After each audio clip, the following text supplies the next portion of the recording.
കരകയറ്റത്തിൻ്റെ പ്രാർത്ഥനകളാണ്. ജോലിയില്ലാത്തവരെ, വീടില്ലാത്തവരെ, കടങ്ങളിൽ പ്രയാസപ്പെടുന്നവരെ, പെട്ടുപോയിരിക്കുന്നവരെ, ഞാനതാണ് എല്ലാ വിഷയവും എടുത്ത് അമ്മയെടുത്ത് കൊണ്ടുവരണത്. യാതൊരു ആശങ്കയും എനിക്കില്ല ഒന്നിനും.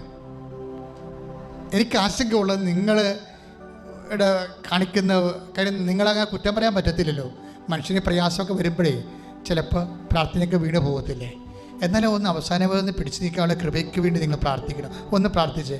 കർത്താവേ, ഞങ്ങൾക്ക് നിരാശ വരുമ്പോൾ, വീഴ്ചകൾ വരുമ്പോൾ, ഞങ്ങള് പതറിപ്പോകുമ്പോൾ, അവസാനം വരെ വിശ്വാസത്തിലെ, പ്രത്യാശയിലെ, പ്രാർത്ഥനയിലെ പിടിച്ചു നിൽക്കാനുള്ള പ്രത്യേക അഭിഷേകം, മരിയൻ അഭിഷേകം, അമ്മയ്ക്കുണ്ടായിരുന്ന അഭിഷേകം, കുരിശിന്റെ ചുവട്ടിൽ നിന്ന അഭിഷേകം എനിക്ക് നൽകണമേ, ഈ നിമിഷം നൽകണമേ.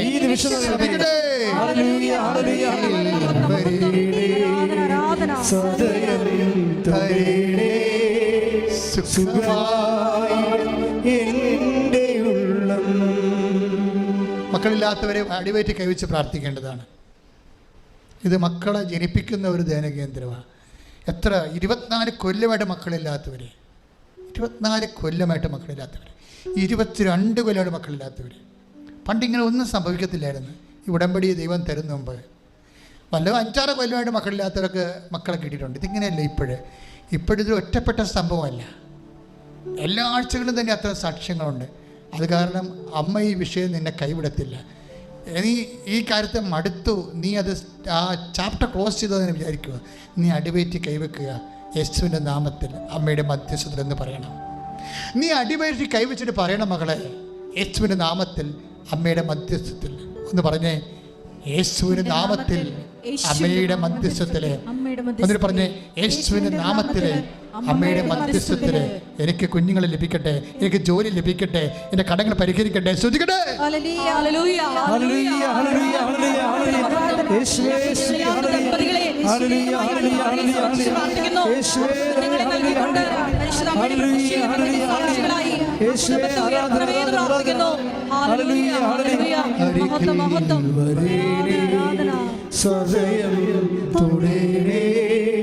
സുഖമായി എൻ്റെ ഉള്ളം അരികിൽ വരേണേ, സദയം തൊടേണേ, സുഖമായി എൻ്റെ ഉള്ളം. പരിശുദ്ധ പരമദിവ്യകാരുണ്യത്തിന് ആരാധനയും സ്തുതിയും പുകഴ്ചയും ഉണ്ടായിരിക്കട്ടെ. ജീവിതം ബ്ലോക്കായി പോയവരെ, ദാറ്റ് മീൻസ് വിവാഹം ഒത്തുവരാത്തവരെ, വീട് കെട്ടി പകുതിയായി നിന്ന് പോയവരെ, വീട് ഉറഞ്ഞു നിന്നിട്ട് ഒരിടത്തും വെക്കാൻ പറ്റാതിരിക്കുന്നവരെ, ഇങ്ങനെ വീട് സംബന്ധമായ എല്ലാ വിഷയങ്ങളെയും നമുക്ക് പ്രാർത്ഥിക്കേണ്ട സമയമാണ്. വാടക ഉച്ചയൊക്കെ താമസിക്കുന്നവരുണ്ട്, വഴിയില്ലാത്തവരെ, വഴി തരാത്തവരെ, തർക്കപ്പുരയിടത്തിൽ താമസിച്ചിട്ട് എപ്പോഴും വഴക്കുള്ളവരെ, അത് കേസാകുന്നവരെ, ആവശ്യമില്ലാതെ നമ്മൾ ആക്രമിച്ച വഴികൾ ഇല്ലാത്ത വഴി വെട്ടിയുണ്ടാക്കി സംഘം ചേർന്ന് ആക്രമിക്കുന്നവരെ, ഇങ്ങനെ വ്യത്യസ്തങ്ങളായ വേദന അനുഭവിക്കുന്നവർക്ക് വേണ്ടി ശ്രദ്ധിക്കട്ടെ. ദൈവം ഇടപെടാൻ വേണ്ടി ശ്രദ്ധിക്കട്ടെ.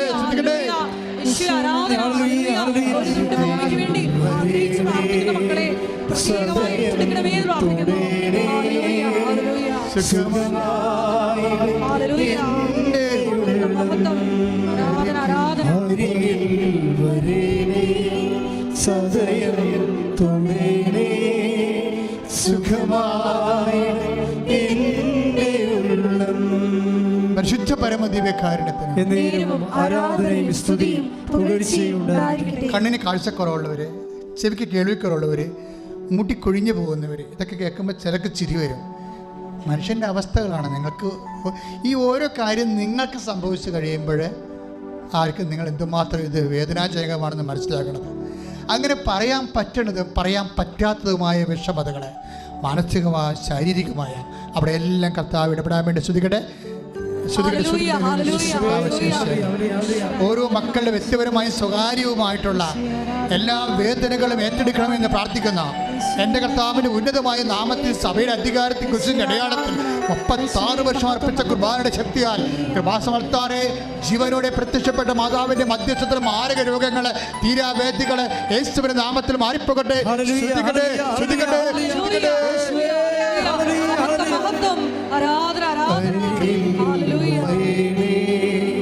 സദയം തൊടേണേ സുഖമായി എൻ്റെ ഉള്ളം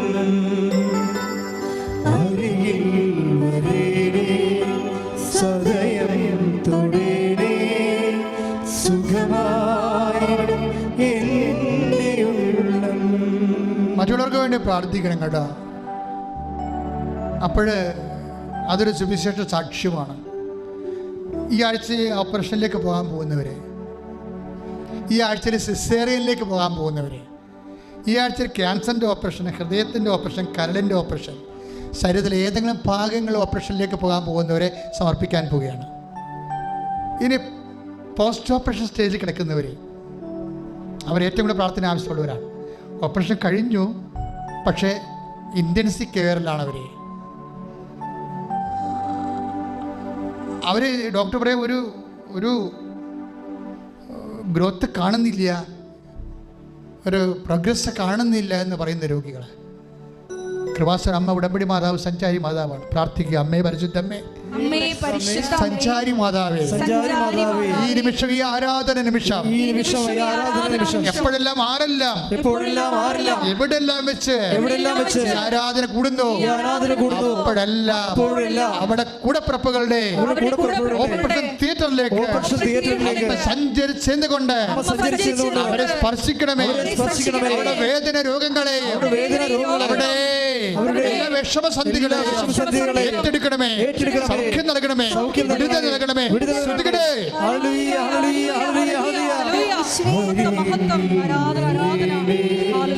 സദയം തൊടേണേ സുഖമായി എൻ്റെ ഉള്ളം അരികിൽ വരേണേ സദയം തൊടേണേ സുഖമായി എൻ്റെ ഉള്ളം. മെഴുതിരി പോലെ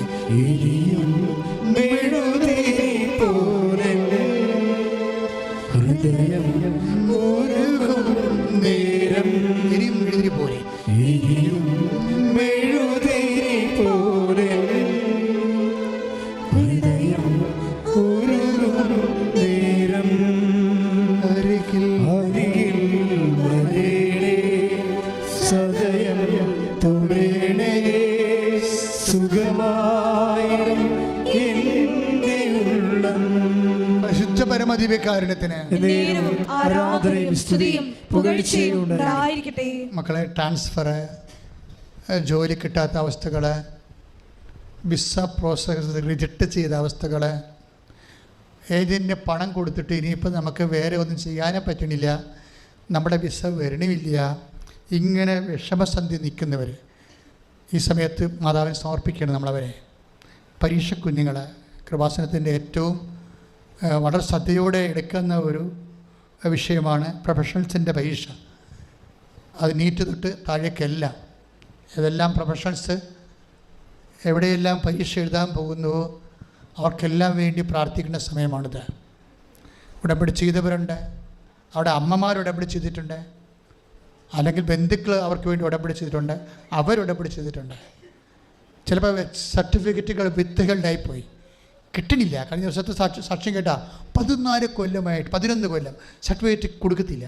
എന്താ കാര്യം? സർട്ടിഫിക്കറ്റ് കാണാനില്ലെന്നാണ് ഇൻസ്റ്റിറ്റ്യൂഷൻ പറയുന്നത്. സത്യമാണത്, സത്യം ആണ്. 11 കൊല്ലമായി സർട്ടിഫിക്കറ്റ് കാണാനില്ല. പുതിയ പുതിയ സ്റ്റാഫൊക്കെ വന്ന് എല്ലാം പോയി. ഒന്നിക്ക് ഒരു ജീവിതമാണ് പോണത്, ഒന്നും ചെയ്യാൻ പറ്റണില്ല. പക്ഷേ ഉടമ്പടി ചെയ്ത് 72 മണിക്കൂറിനുള്ളിൽ സർട്ടിഫിക്കറ്റ് വരും. അപ്പോൾ ഇവർ പറയും എനിക്ക് അവർ പൈസ മൊത്തം അടക്കാൻ പറയും. അവിടെ പറയും എൻ്റെ പൈസ ഇല്ല, അടക്കാനില്ല, നിങ്ങൾ ഇവിടെ വന്ന് വാങ്ങിക്കാൻ പറയും. പറ്റത്തില്ലെന്ന് പറയും. ഇവിടെ പറയാം എനിക്ക് 3 കുഞ്ഞുങ്ങളുണ്ട്, ഇത് ഇട്ടിട്ട് എങ്ങനെ വരാനാണ്? അവസാനം പോസ്റ്റിൽ വരും. നഷ്ടപ്പെട്ടു പോയ സംഭവമാണ്, നഷ്ടപ്പെട്ടു പോയ സംഭവമാണ്. ഒറ്റ ഉടമ്പടിയിൽ 11 കൊല്ലമായിട്ടിൻ്റെ സർട്ടിഫിക്കറ്റ്, അതാണ് പോസ്റ്റിൽ വരണത്. അപ്പോഴേ നിനക്കൊന്നും നഷ്ടപ്പെട്ടില്ല. നീ കൃപാസന മാതാവിൻ്റെ മുമ്പിൽ നിൽക്കുമ്പോൾ നീ ചിന്തിക്കേണ്ട കാര്യം ഇതാണ്, നിനക്കൊന്നും നഷ്ടപ്പെട്ടിട്ടില്ല. ഇന്നൊരു വെളുപ്പിന് ഞാനൊരു സാക്ഷ്യം കേട്ട് 5 മാസമായിട്ട് അപ്പനെ കാണാനില്ലെന്ന്. 5 മാസമായിട്ട് അപ്പനെ എവിടെ പോയെന്ന് അറിയത്തില്ല. അന്വേഷണം തിരക്കിയും തീർന്ന് ഇനി ലോകം മുഴുവില്ല. ഉടമ്പടി ചെയ്ത് കഴിഞ്ഞ്, ഉടമ്പടി ചെയ്തില്ല, അപ്പനെ കാണാനില്ലാത്തതിന് വേണ്ടി ഉടമ്പടി ചെയ്യാൻ വേണ്ടി വീട്ടിൽ നിന്ന് ഇറങ്ങി ബസ്സിൽ 1 മണിക്കൂർ സഞ്ചരിച്ചപ്പോൾ പോലീസ് സ്റ്റേഷനിൽ നിന്ന് വിളിച്ച് നിങ്ങളുടെ അപ്പൻ എത്തിയിട്ടുണ്ടെന്ന് പറഞ്ഞു. ഇത്രയും സ്പീഡാണ്. അതിടാൻ പോണ സാക്ഷ്യമാണ്. അപ്പോൾ കാണാതെ പോയ വ്യക്തികൾ തൊട്ട് വസ്തുക്കൾ വരെ, ജീവിതം വരെ തിരിച്ചു പിടിക്കാനാണ് അമ്മ ഈ ഉടമ്പടി നമുക്ക് തന്നിരിക്കുന്നത്. അതുപോലെ നിന്നെ കാണാതെ പോയ എല്ലാ വസ്തുക്കളെയും, ഇപ്പോൾ സ്വർണ്ണമൊക്കെ വിറ്റ് പോയി കാണാം, വണ്ടിയൊക്കെ അടിച്ച് മാറ്റിയവർ അതൊക്കെ പൊളിച്ച് വിറ്റ് കാണും. പക്ഷേ യു വിൽ ബി റീഫണ്ടഡ്. നീ അത് ചിന്തിക്കണം. അതിന് ബദൽ നിനക്ക് എന്താണ് നഷ്ടപ്പെട്ടത്? അത് നിൻ്റെ ജീവിതത്തിന് ആവശ്യമാണ്. വാഹനം ആവശ്യമില്ലാത്തവരുണ്ടോ? ജീവിക്കണമെങ്കിൽ വാഹനം വേണം, പക്ഷെ അത് നഷ്ടപ്പെട്ടു, അത് തീരുന്നു, അത് കടമായി, അതിൻ്റെ ജപ്തിയായിപ്പോയി, ചിലക്കത് പുതിയ മേടിക്കാൻ പറ്റണില്ല. അത് നമ്മുടെ ജീവിതത്തിൻ്റെ ഒരു ആവശ്യമല്ലേ അത്? അല്ല ആഡംബരം കാണിക്കാനോ ആൾ കളിക്കാനോ അഹങ്കരിക്കാനല്ലല്ലോ. കുഞ്ഞുങ്ങളെ പോറ്റാൻ വേണ്ടി ഒരു മാർഗമല്ലേ? നിൻ്റെ ജോലിക്ക് പോകാൻ വേണ്ടിയല്ലേ? നീ അത് ചോദിക്കണം. ഇവിടെ നീ അത് ചിന്തിക്കേണ്ട. ഇപ്പോൾ നമുക്കതിങ്ങനെ മേടിക്കാനാണ് എന്ന് ചിന്തിക്കരുത്. അത് നമ്മൾക്ക് വേണ്ടി ചിന്തിക്കാൻ ദൈവം വേറെ ഒരാളെ നിശ്ചയിച്ചിട്ടുണ്ട്. അയാൾ പറയും തീരുമാനം എന്താണെന്ന്. അതുകൊണ്ട് നീ ഉടമ്പടിയിൽ ആ വിഷയം വെച്ചിട്ടില്ലെങ്കിൽ അത് ഇപ്പോൾ മനസ്സുകൊണ്ട് വെക്കുക. അമ്മ ആ വിഷയം ഏറ്റെടുക്കട്ടെ. പ്രാർത്ഥിക്കുക. കർത്താവായ ദൈവമേ, രേഖാമൂലമുള്ള എല്ലാ തടസ്സങ്ങളും കൈമാറ്റത്തിന്റെ രേഖകളെ, അതിന്റെ തടസ്സങ്ങളെ, വാങ്ങുടമ്പടി തടസ്സങ്ങളെ, സർട്ടിഫിക്കറ്റ് തടസ്സങ്ങളെ, വിസ തടസ്സങ്ങളെ, ഗവൺമെന്റിന്റെ മുകളിലുള്ള എല്ലാ കൈമാറ്റങ്ങളുടെയും രേഖാമൂലം തടസ്സങ്ങളെ യേശുവിന്റെ നാമത്തിലെ അമ്മയുടെ മധ്യസ്ഥത്തില് മാറിപ്പോകട്ടെ.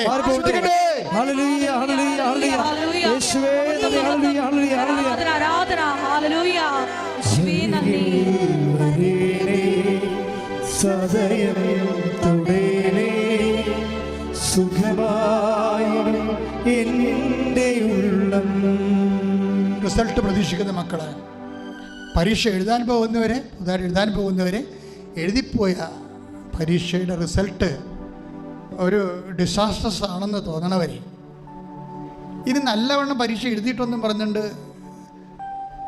ഹാപ്പി ആയിട്ടിരിക്കുന്ന ആൾക്കാരില്ലേ, അത് അവരും പ്രാർത്ഥിക്കണം. നമ്മുടെ കയ്യിൽ നിന്ന് വിട്ടുപോയ എല്ലാ കാര്യവും ദൈവത്തിൻ്റെ കൈകളിൽ സുരക്ഷിതമാക്കണം. നമ്മുടെ കയ്യിൽ നിന്ന് വിട്ടുപോയ എല്ലാം ദൈവത്തിൻ്റെ കൈകളിൽ സുരക്ഷിതമാക്കുന്നത് വിശ്വാസത്താൽ സമർപ്പിക്കുമ്പോഴാണ്. പ്രാർത്ഥിക്കുക. കർത്താവേ, എൻ്റെ കയ്യിൽ നിന്ന് വിട്ടുപോയ കാര്യങ്ങൾ, മക്കളുടെ സ്വഭാവം, ജീവിത പങ്കാളികളുടെ ദുർനടപ്പ്, എൻ്റെ പരീക്ഷയുടെ റിസൾട്ട്, എല്ലാ കാര്യങ്ങളും എൻ്റെ കയ്യിൽ നിന്ന് പോയത് ഞാൻ വിശ്വസിക്കുന്നു. എൻ്റെ വിശ്വാസത്താൽ കർത്താവേ അങ്ങ് കൈയേൽക്കണമേ. എൻ്റെ വിശ്വാസത്താൽ അങ്ങ് കൈയേൽക്കണമേ.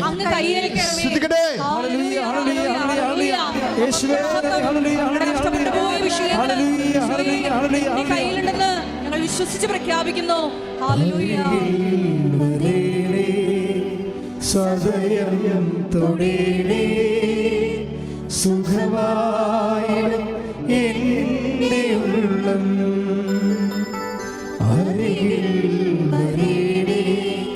സദയം തൊടേണേ സുഖമായും എൻ്റെ ഉള്ളം.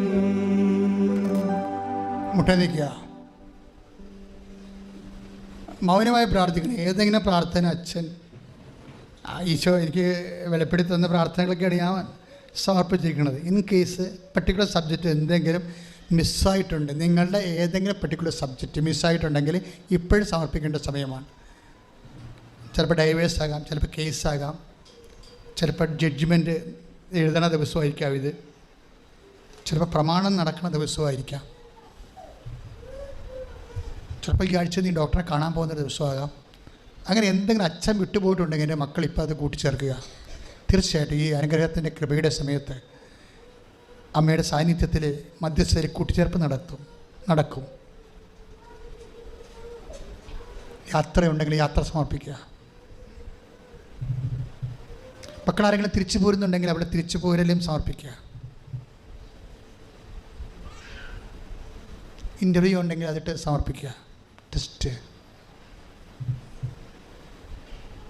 പെരപണി ആരംഭിക്കുന്നുണ്ടോ? കച്ചവടം ആരംഭിക്കുന്നുണ്ടോ? വ്യവസായങ്ങൾ ആരംഭിക്കുന്നുണ്ടോ? അതൊക്കെ സമർപ്പിക്കുക. എല്ലാം പരിശുദ്ധ അമ്മ വഴി ഈശോയ്ക്ക് സമർപ്പിക്കണമെന്ന്, ആരാധ്യനായി ഈശോയ്ക്ക് സമർപ്പിക്കണമെന്ന് പറയുക. ദൈവം അതെല്ലാം ഏറ്റെടുത്ത് ആശ്രയിക്കുന്ന സമയമാണ്. സ്ഥലം വാങ്ങിക്കാൻ പോകുന്നു, വാങ്ങിച്ച സ്ഥലം നോക്കാൻ പോകുന്നു, അല്ലെങ്കിൽ വർഷങ്ങളായിട്ട് നീ ചെന്ന് നോക്കാൻ പോലും ഇഷ്ടപ്പെടാത്ത സ്ഥലത്തേക്ക് നീ പോകുന്നു ആ സ്ഥലം കാണാൻ വേണ്ടി. ഒരു വിശ്വാസ പ്രമാണം ചെല്ലാൻ ആ സ്ഥലത്ത് പോയി അത് നീ സമർപ്പിക്കുക. ഞാൻ ഈ ആഴ്ചയിൽ പോകും, വിറ്റുമാറാത്ത പ്രശ്നമുള്ള സ്ഥലത്ത് ഞാൻ പോയി വിശ്വാസ പ്രമാണം ചെല്ലും, പരിശുദ്ധമ്മ വഴി ഈശോ കേൾപ്പിക്കും. അങ്ങനെ ഒരു യാത്ര നീ ചെയ്യിക്കുക.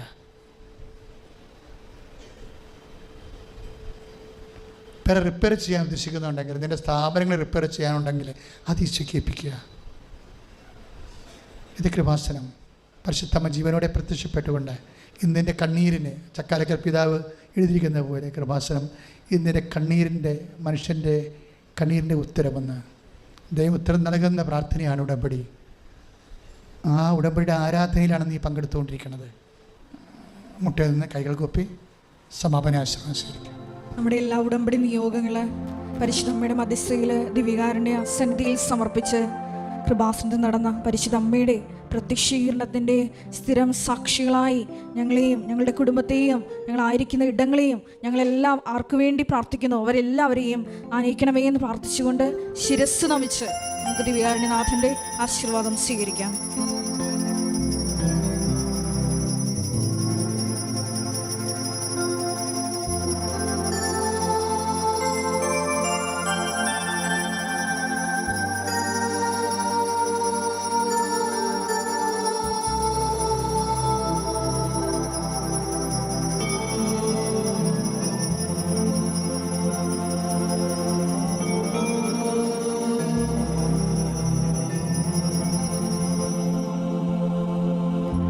പരിശുദ്ധ പരമമാ ദിവ്യകാരുണ്യമേ, എന്നുമെന്നും അങ്ങേയ്ക്കാരാധന. പരിശുദ്ധ പരമമാ ദിവ്യകാരുണ്യമേ, എന്നുമെന്നും അങ്ങേയ്ക്കാരാധന. പരിശുദ്ധ പരമമാ ദിവ്യകാരുണ്യമേ, എന്നുമെന്നും അങ്ങേയ്ക്കാരാധന. ധ്യാനമുള്ള ദിവസവും ഞായറാഴ്ചകളിലും അച്ഛൻ ആരെയും കാണുന്ന ദിവസമല്ലെന്ന് നേരത്തെ പറഞ്ഞിട്ടുള്ളതാണ്. അത് വീണ്ടും ഓർപ്പിക്കുന്ന ആവേ ആവേ ആവേ മരിയ, ആവേ ആവേ ആവേ മരിയ. Praise the Lord. എൻ്റെ പേര് സ്മിത സ്റ്റാലിൻ. ഞാൻ പ്രൊഫഷണലി ഒരു നേഴ്സാണ്. ഇപ്പോൾ 13 വർഷമായിട്ട് കാനഡയിൽ കുടുംബത്തോടെ സെറ്റിൽഡാണ്. പക്ഷേ 13 വർഷമായിട്ടും എനിക്ക് കാനഡയിൽ നേഴ്സാകാൻ പറ്റിയിട്ടില്ല. പ്രോസസ്സൊക്കെ സ്റ്റാർട്ട് ചെയ്തിട്ടുണ്ടായിരുന്നു. ബട്ട് പല തടസ്സങ്ങൾ കാരണവും അത് പകുതി വെച്ച് നിർത്തി പോവേണ്ടി വന്നിട്ടുണ്ട്. ഇപ്പോൾ ഒരു പുതിയ റൂൾ വന്നതനുസരിച്ച് ഞാൻ വീണ്ടും പ്രതീക്ഷയോടെ സ്റ്റാർട്ട് ചെയ്തു പ്രൊസീജിയേഴ്സൊക്കെ. അപ്പോൾ ഞാൻ പഠിച്ചതൊക്കെ മഹാരാഷ്ട്രയിൽ സേവാഗ്രാം എന്ന് പറഞ്ഞ ഒരു സ്ഥലത്താണ്. അപ്പോൾ അവിടെ നിന്ന് അവർ പേപ്പേഴ്സൊക്കെ സെൻഡ് ചെയ്തു. അത് കിട്ടിയിട്ടും ഓരോ പേപ്പർ പിന്നെയും അവർ ആവശ്യപ്പെട്ടുകൊണ്ടിരുന്നിച്ച്. കാരണം ചിലപ്പോൾ ഈ സ്കൂളിൽ നിന്ന് ആരും അപേക്ഷിക്കാത്തത് കൊണ്ടായിരിക്കാം, അവർ ഈ സ്കൂൾ ജെന്യൂൻ ആണോ എന്നൊക്കെ ഒരു സംശയം കൊണ്ടായിരിക്കാം, അവർ എപ്പോഴും ഒരു പേപ്പർ കഴിയുമ്പോൾ അടുത്ത പേപ്പർ എപ്പോഴും ആവശ്യപ്പെട്ടുകൊണ്ട് തന്നെ ഇരുന്നിച്ച്. അപ്പോൾ ആ സമയത്ത് എൻ്റെ കൂടെ അപേക്ഷിച്ചവർക്ക് എല്ലാവർക്കും തന്നെ എലിജിബിലിറ്റിയും കിട്ടി. അവർ എക്സാമിൻ്റെ ഡേറ്റ് വരെ അവർക്ക് എടുക്കാൻ പറ്റി. അപ്പോൾ സ്വാഭാവികമായിട്ടും എനിക്ക് ഭയങ്കര വിഷമമുണ്ടായി. എല്ലാവർക്കും എല്ലാം കിട്ടുന്നു, എന്തുകൊണ്ട് എനിക്ക് കിട്ടുന്നില്ല എന്നുള്ള ഒരു സ്വാഭാവികമായിട്ടുള്ള ഒരു വിഷമം എനിക്കുണ്ടായി. അപ്പോൾ എൻ്റെ ഒരു ആൻറ്റി പറഞ്ഞു, ഇങ്ങനെ കൃപാസനത്തിൽ നീ പ്രാർത്ഥിച്ചിട്ടുണ്ടോയെന്ന്. ഞാൻ പറഞ്ഞു ഇല്ല, ഞാൻ കേട്ടിട്ടുണ്ട്, പക്ഷെ ഞാൻ അങ്ങനെ കയറി പ്രാർത്ഥിക്കുക അങ്ങനെയൊന്നും ചെയ്തിട്ടില്ല. അപ്പോൾ ആൻറ്റി പറഞ്ഞു ഇങ്ങനെ ഡേറ്റ് വെച്ച് പ്രാർത്ഥിക്കുന്ന കാര്യമൊക്കെ ആൻറ്റി എന്നോട് പറഞ്ഞു തന്നു. അപ്പോൾ ഞാൻ ഒക്ടോബർ 13 2021 ഒരു പഴയ വീഡിയോ, ചൊവ്വാഴ്ച നടക്കുന്ന ധ്യാനത്തിൻ്റെ പഴയ വീഡിയോ ഞാൻ എടുത്തിട്ട് യൂട്യൂബിൽ കണ്ട്. അപ്പോൾ ഇങ്ങനെ ഡേറ്റ്, അപ്പോൾ ഞാൻ ഇതൊക്കെ ശരിയാണോ, ഇങ്ങനെ ഡേറ്റൊക്കെ അപേക്ഷിക്കാം, ഡേറ്റൊക്കെ ഇട്ട് പ്രാർത്ഥിക്കാവോ, അങ്ങനെയൊക്കെ ഒരു സംശയമായിരുന്നു ആദ്യം. രണ്ടും കൽപ്പിച്ച് ഞാൻ ഡേറ്റ് ഇട്ട് ഒക്ടോബർ 30 എന്നുള്ള ഡേറ്റ് ഇട്ടിട്ട് ഞാൻ പ്രാർത്ഥന തുടങ്ങി. ഒക്ടോബർ 14 ഞാൻ ലൈറ്റ് എ ക്യാൻഡലിൽ പ്രെയർ റിക്വസ്റ്റും സബ്മിറ്റ് ചെയ്തു. എന്നിട്ട് അതിൽ പറയുന്ന അനുസരിച്ച് ഞാൻ മറ്റേ രാവിലെ എഴുന്നേറ്റ് 5:30 പ്രാർത്ഥന തുടങ്ങി. പിന്നെ ദൈവത്തിന് വേണ്ടി സമയം കണ്ടെത്താൻ ശ്രമിച്ചു. അതിനോട് ചേർന്നിട്ട് ഞാൻ പള്ളിയിലൊന്നും ഞാൻ അത്ര ഒരു ആക്റ്റീവ് അല്ലായിരുന്നു. ഞാൻ എന്നിട്ട് കാറ്റഗിസം പഠിപ്പിക്കാൻ വേണ്ടി ഞാൻ ചേർന്നു. അപ്പോൾ ഓരോ ദൈവത്തിന് വേണ്ടി സമയം കണ്ടെത്താൻ തുടങ്ങി, ബൈബിൾ വായന തുടങ്ങി. അങ്ങനെ പറയുന്ന പോലെ ചൊല്ലു പ്രാർത്ഥന അല്ലാണ്ട് പ്രാക്ടിക്കലായിട്ട് ഞാൻ ചെയ്യാൻ തുടങ്ങി. അപ്പോൾ ഞാൻ ഒക്ടോബർ 13 പ്രെയർ ഡേറ്റ് വിട്ടത് ഒക്ടോബർ 30 എന്നുള്ള. വിത്തിൻ 10 days എന്ന് വെച്ച് കഴിഞ്ഞാൽ ഒക്ടോബർ 22 തന്നെ എൻ്റെ പേപ്പേഴ്സ് എല്ലാം ശരിയായി എന്ന് പറഞ്ഞിട്ടുള്ള ഇമെയിലാണ് എനിക്ക് വരാൻ തുടങ്ങിയത്. ആ ഇമെയിൽ വരുന്നതെന്ന് വെച്ചാൽ 5 മണിയാകുമ്പോഴത്തേക്കും എല്ലാം ഓഫീസും പൂട്ടും. അപ്പോൾ ആ സമയം വരെയും എൻ്റെ ഫോണിൽ എന്ത് ഇമെയിലിൻ്റെ നോട്ടിഫിക്കേഷൻ വന്നാലും ഞാൻ അപ്പോൾ ക്ലിക്ക് ചെയ്ത് നോക്കും, ഇത് അതിന് വേണ്ടി വന്നേക്കണ ഇമെയിലാണോ ആ ഇമെയിലാണോ എന്ന്. പക്ഷെ അത് വരാണ്ടാകുമ്പോഴത്തേക്കും അതിൻ്റെതായ പിന്നെ വന്നിട്ടില്ലല്ലോ എന്നുള്ള ഒരു ഇതിൽ. ബട്ട് എവിടെയോ ഒരു വിശ്വാസം ഉണ്ടായിരുന്നു, വരും എല്ലാം നടക്കുന്നുണ്ട് എന്നുള്ള. അപ്പോൾ അതനുസരിച്ച് തന്നെ ഞാൻ മഹാരാഷ്ട്രയിൽ നിന്ന് പേപ്പേഴ്സൊക്കെ ഇങ്ങോട്ട് പോകുന്നതിൻ്റെ ട്രാക്കും ചെയ്യുന്നുണ്ടായിരുന്നു. അപ്പോൾ അതിൻ്റെ അകത്ത് ഒരു പേപ്പറും കൂടി ഇനി കിട്ടാനുണ്ട്. ബട്ട് അന്ന് രാത്രിയിൽ തന്നെ 9 മണിക്ക്, 5 മണിക്ക് ഓഫീസ് പൂട്ടും, ബട്ട് എനിക്ക് ഇമെയിൽ വരുന്നത് 9 മണിക്കാണ് എനിക്ക് ഇമെയിൽ വരുന്നത് രാത്രിയിൽ. ഞാൻ ഒട്ടും പ്രതീക്ഷിക്കാത്ത സമയത്ത് എനിക്ക് ഇമെയിൽ വരുന്നു, എൻ്റെ റിക്വയർമെൻറ്റ്സ് എല്ലാം മീറ്റായി, നിനക്ക് എലിജിബിലിറ്റി കിട്ടി, നിനക്ക് ഡേറ്റ് എടുക്കാമെന്ന് പറഞ്ഞുകൊണ്ട് എനിക്ക് ഇമെയിൽ വരുന്നു. അപ്പോൾ എനിക്ക് തോന്നിയത് ശരി തന്നെയാണ്. എന്നിട്ട് ഞാൻ എൻ്റെ ഹസ്ബൻഡിനെയും കാണിച്ച് ഞങ്ങൾക്ക് വിശ്വാസമായില്ല, ഇത് ഇത്ര രാത്രിയിൽ ആരാ ഞങ്ങൾക്ക് ഇമെയിൽ വിട്ടെന്നുള്ള രീതിയിൽ. അപ്പോൾ എനിവേസ് ഞങ്ങൾക്ക് അപ്പോൾ അങ്ങനെ എലിജിബിലിറ്റി കിട്ടി. പിന്നെ തുടർന്ന് ഞാൻ എല്ലാവരോടും പറയാൻ തുടങ്ങി, പിന്നെ പൂർണ്ണ വിശ്വാസത്തോടെ ഞാൻ എല്ലാവരോടും പറയാൻ തുടങ്ങി, ഡേറ്റ് വെച്ച് പ്രാർത്ഥിക്കുക, തടസ്സമുള്ള എല്ലാവരോടും ഞാൻ പറയാൻ തുടങ്ങി.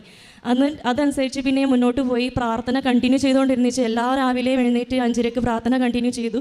എൻ്റെ കൂടെ എൻ്റെ ഹസ്ബൻഡും പ്രാർത്ഥന തുടങ്ങിയിട്ടുണ്ടായിരുന്നു. രാവിലെ 5:30 എഴുന്നേറ്റിട്ട് ചേട്ടനും പ്രാർത്ഥന ചൊല്ലുമായിരുന്നു. പിന്നെ അങ്ങനെ പരീക്ഷയ്ക്ക് ഡേറ്റ് കിട്ടി. അത്ഭുതത്തോടെ തന്നെ ഫസ്റ്റ് അറ്റംപ്റ്റിൽ തന്നെ എനിക്ക് പാസ്സാകാൻ പറ്റി. അപ്പം അതും വലിയൊരു അനുഭവം തന്നെ എനിക്ക് ഫീൽ ചെയ്തത്. ഞാൻ സഞ്ചാരി മാതാവിനോട് പറഞ്ഞിട്ടുണ്ടായിരുന്നു, ഞാൻ പഠിക്കേണ്ടത് പഠിച്ചിട്ടുണ്ട്, ഇനി മാതാവ് എൻ്റെ കൂടെ ഉണ്ടായിരിക്കണം, എനിക്ക് ക്വസ്റ്റ്യൻസ് എല്ലാം മനസ്സിലാക്കി തരാൻ നീ എൻ്റെ കൂടെ ഉണ്ടായിരിക്കണമെന്ന്.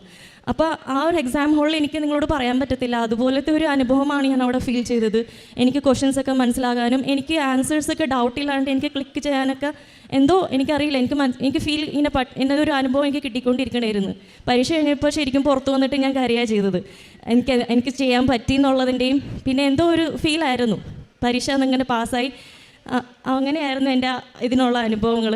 പിന്നെ അതുപോലെ തന്നെ എപ്പോഴും എൻ്റെ മാതാവിൻ്റെ അനുഭവം ഓരോ ചെറിയ കാര്യമായാലും വലിയ കാലം കൂടെ തന്നെ എപ്പോഴും ഉണ്ടായിരുന്നു. അതുപോലെ തന്നെ ഒരു ചെറിയ വേറൊരു സംഭവം എന്ന് വെച്ച് കഴിഞ്ഞാൽ ഈ റീസെൻ്റ്ലി നടന്നത്, ഞങ്ങൾ ഇങ്ങോട്ട് കാനഡയിലേക്ക് വരാൻ വേണ്ടി പിള്ളേരുടെ പാസ്പോർട്ട് എക്സ്പയറി ആയിരുന്നു, കാനഡിയൻ പാസ്പോർട്ടാണ്. അപ്പോൾ അതിനുവേണ്ടി 2 മാസം മുമ്പേ ഞങ്ങൾ അപേക്ഷിച്ചിട്ടുണ്ടായിരുന്നു. ബട്ട് 2 മാസം കഴിഞ്ഞ് 2.5 മാസമായിട്ടും വന്നിട്ടില്ല. അപ്പോൾ അവർ പറഞ്ഞു 48 hours നിങ്ങൾക്ക് പാസ്പോർട്ട് വന്നിട്ടില്ലെങ്കിൽ നിങ്ങളിവിടെ വന്നിട്ട് നമുക്ക് എന്താണെന്ന് വെച്ചാൽ ചെയ്യാമെന്ന്. അപ്പോൾ നമ്മൾ ആപ്ലിക്കേഷൻ സബ്മിറ്റ് ചെയ്യുമ്പോഴത്തേക്കും അതൊരു വേറെ സ്റ്റേറ്റിലേക്കാണ് അവർ അയക്കുന്നത്. അവിടെ ഹെഡ് ഓഫീസ് വേറെ സ്റ്റേറ്റിലാണ്. അപ്പോൾ അവിടെ വിളിച്ചിട്ട് ആ ആപ്ലിക്കേഷൻ ഫയൽ ഇങ്ങോട്ട് ട്രാൻസ്ഫർ ചെയ്യിപ്പിക്കണം, ഞങ്ങൾ എവിടെയാണോ അങ്ങോട്ട് ട്രാൻസ്ഫർ ചെയ്യിപ്പിക്കണം. അപ്പോൾ എന്നോട് ചിലവർ പറഞ്ഞായിരുന്നു, നിനക്ക് വിളിച്ചിട്ട് നേരത്തെ തന്നെ ട്രാൻസ്ഫർ ചെയ്യിപ്പിക്കുക, അല്ലെങ്കിൽ കുറേ സമയം എടുക്കും, ചിലപ്പോൾ അവിടെ വെയിറ്റ് ചെയ്യേണ്ടി വരും എന്നൊക്കെ. അപ്പോൾ ഞാൻ വിളിക്കാൻ ശ്രമിച്ചു, 3-4 പ്രാവശ്യം വിളിച്ചു. പക്ഷേ ആരും ഫോൺ എടുത്തില്ല. ഇങ്ങനെ കുറേ കോളുകൾ വന്നുകൊണ്ട് ഓട്ടോമാറ്റിക് മെഷീനിൽ പോയിട്ട് പിന്നെ വിളിക്കുന്നു പറഞ്ഞ് കട്ടാക്കി പോകണമായിരുന്നു. ഞാൻ ആരോടും സംസാരിച്ചിട്ടുമില്ല.